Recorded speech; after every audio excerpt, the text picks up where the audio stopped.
In Tech Watch, fallout continues after a hacking group named Anonymous took responsibility for a massive data breach of Epik, an internet company that registers website domains.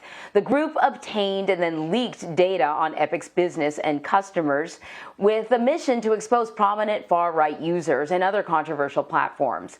So for more on this, we want to bring in Dan Patterson. So Dan, Anonymous rears its head. We actually haven't heard Anonymous in a while, to tell you the truth. But what can you tell us about this hack and how it happened?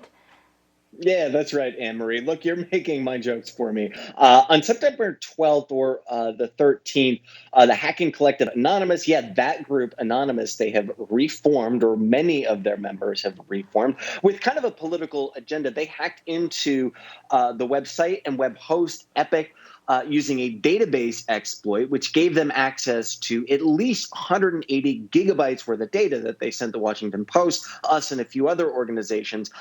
And in that trove of data are hacked server logs, transaction details, account credentials, and what they call very poorly encrypted passwords. This was kind of the treasure trove of far-right and extremist hosting details accessed and distributed by Anonymous.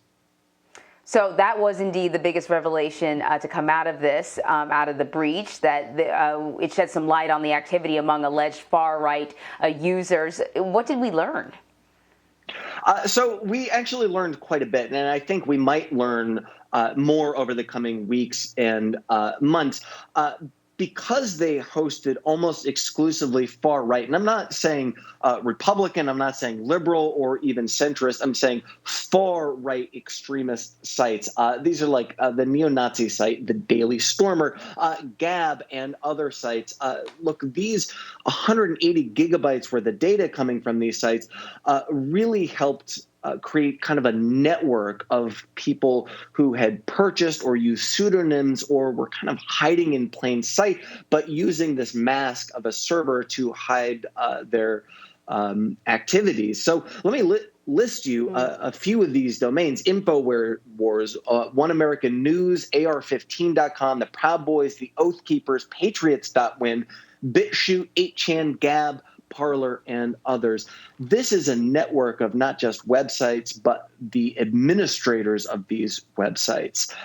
So it's a pretty significant breach because it allows researchers, extremist researchers, to draw a ton of connections that they otherwise might not have been able to make.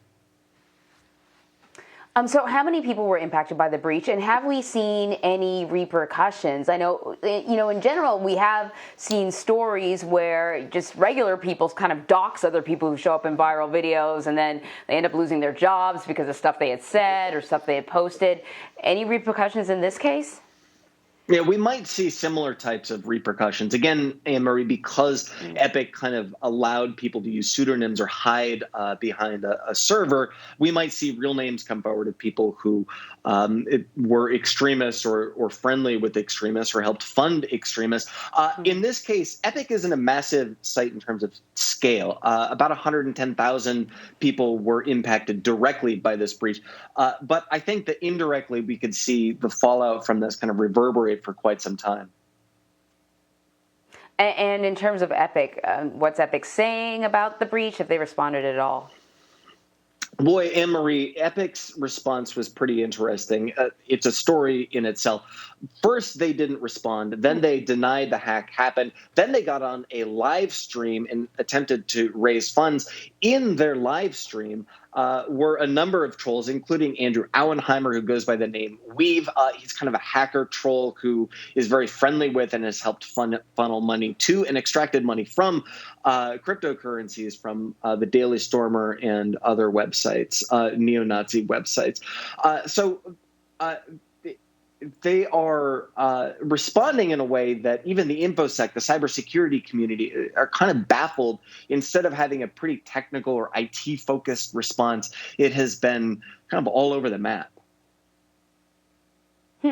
Very interesting stuff. Dan, well, I expect that people are probably going through all that information now, trying to associate those usernames with actual individuals. I'm sure we'll be talking about this again. Dan, thank you very much. Great to see you.